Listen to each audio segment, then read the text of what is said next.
Now, that's the purpose. I mean, every flower has the same purpose, to bud, to root, and stem and bud. Every plant has the same purpose, to bear fruit.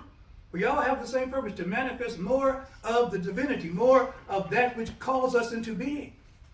This is science, yes? No? Mm-hmm. Am I in the right room? Okay. I don't know, it's quiet in here. It's real quiet right now. We're thinking. We all have the same purpose. We can't have a different purpose. There's only one thing happening, life upon life upon life upon life.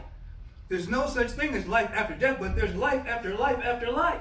Life continues. Life simply continues. Eternality does not begin when we die. But what if? I love it. Yeah, I love it. My definition of purpose is separate to my definition of passion.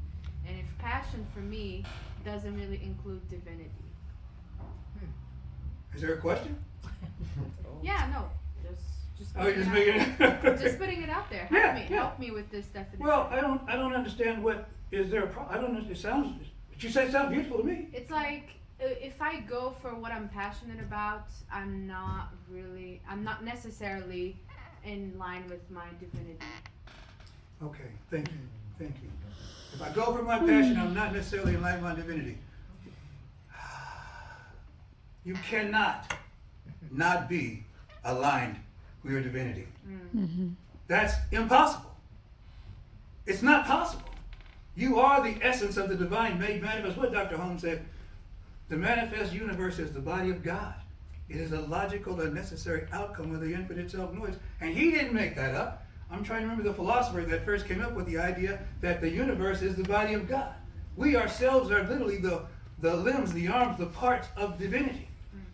We are what divinity looks like in the flesh. So you're always manifesting the divine. You can't escape it. None of us can escape it. Here's the issue, see, because now that means that this is what the problem is.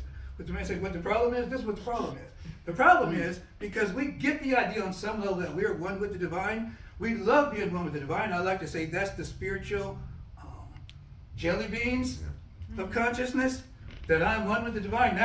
That's delicious. You dang right. I'm one with the divine. When I first heard, I started strutting a little bit extra. I was already strutting when I got there. But once they told me I was one with the divine, I got a little extra strut because these people can see who the heck they're looking at.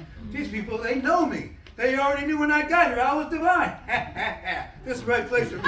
Okay? This is the guy that walked into my first religious science church. Completely devoid of spiritual awareness. But that doesn't mean I wasn't spirit incarnate. It just means I didn't know I was. Right now, if you go back to a situation in your life where you were losing or somehow you got bullied or something was taken, and you can go back and remember that idea from the stance that, you know what, but even then God was with me. Even then I was one of the divine. Then you can have a different experience of the exact same thing, even though nothing's changed except your memory of it. Yes? Yes. That's because the truth about it has been the truth about it the whole time. But we make up stories about our limitations. And it's not even our limitations. It's limitations we hear about.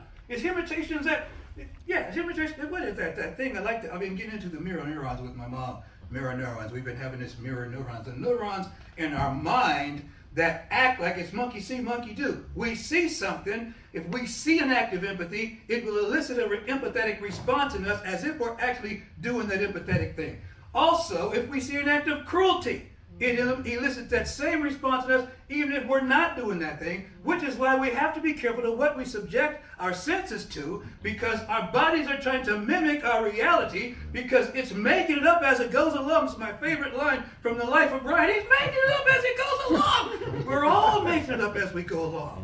So we got to figure out what do we want to use to make it up. My friend tells me, he says, I'm a makeup artist, Reverend Muata. I said, what is that? He said, if I don't know what the truth is, I just make it up.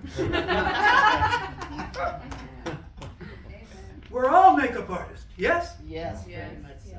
We're all making it up as we go along, which means no theology, no system is more perfect than the other.